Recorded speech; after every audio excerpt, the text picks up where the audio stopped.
Is it really ending for Michael Jordan? I mean, I can't believe it. We've covered his entire career here at ESPN. It doesn't seem that long ago that he had 63 points at the Boston Garden on the famed parquet floor before we knew he and the Bulls were going to be that great. It was earlier on, and the Celtics beat him in that playoff round, but we know what happened after that. So you can think of all the Jordan events like the game against Utah, etc., but I like to think where the legend began.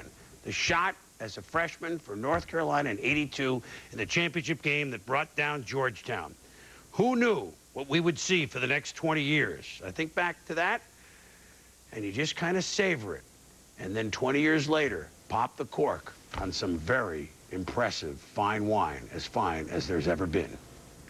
You know, Michael Jordan's legacy is not what he accomplished in Chicago, but what Washington will accomplish in the future. And that's according to Jordan, who says he'll return to the franchise's front office now that he's done dribbling.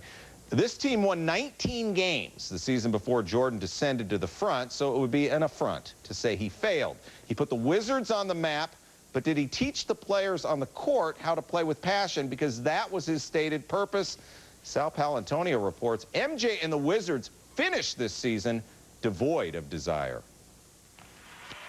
On Wednesday night, the final act of Michael Jordan's flying circus did not simply come to a close.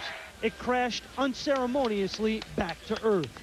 Jordan took more shots than any of his teammates, and he missed more.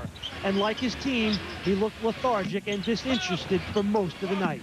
It's tough to play a game when, you know, it's not quite as much emphasis on the game, other than to see how Michael Jordan ends his career. Indeed, in the fourth quarter, with the Wizards down by more than 20, Jordan sat on the bench, ignoring the chants from the crowd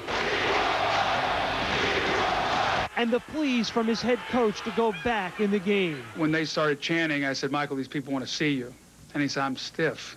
And I said, I understand that, but, you know, this outpouring of love and affection is coming my direction here right now. So please, you got to help me. Obviously, the game didn't merit me, you know, going back in and, you know, maintaining it or finding my competitive juices. But obviously, you know, they wanted to see me make a couple baskets and then come off. And that was very, very respectful. It's just a basketball city. They love basketball, and they love their sports, period. You know, but the greatest player in the world to come through here for his last game, I mean, I knew people would treat him like they did.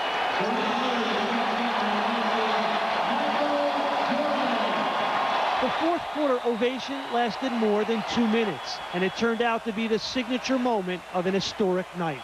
Now, I guess it hits me that, you know, I'm not going to be in a uniform anymore. So, and that's not a terrible feeling. You know, I'm not.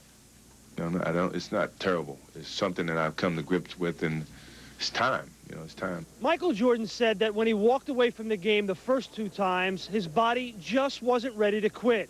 This time he said, it's easier to accept because physically I know it and I feel it. In Philadelphia, Sal Paolantonio, ESPN.